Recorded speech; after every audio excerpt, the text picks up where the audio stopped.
Hi hello नमस्कार. मी अँकर रोहन सकपाळ आणि आजचा जो आमचा इव्हेंट आहे तो आहे डॉक्टर बाबासाहेब आंबेडकर राष्ट्रीय स्मारक. आणि आजचा कार्यक्रम आहे रिटायरमेंट पार्टीचा म्हणजे सेवानिवृत्तीचा. आणि माझ्यासोबत अजून सुद्धा टीम आहे, सिंगिंगची टीम आहे. तुम्हाला थोड्याच वेळात दाखवतो, चला.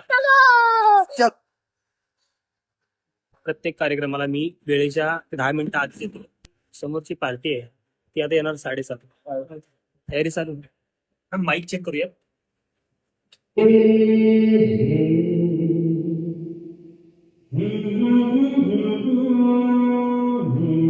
माझ्या प्रत्येक कार्यक्रमामध्ये लेट येणारा माणूस म्हणजे एकच. त्याचं नाव आता घेतलं तुम्हाला डायरेक्ट तुम्हाला दाखवतो. प्रत्येक कार्यक्रमात लेट येणारे माणूस म्हणजे एकच. चला कार्यक्रमाला सुरुवात करूया. तर आजच्या कार्यक्रमाचा होस्ट म्हणजे सगळ्यांचा दोस्त. माझं नाव आहे रोहन सकपाळ.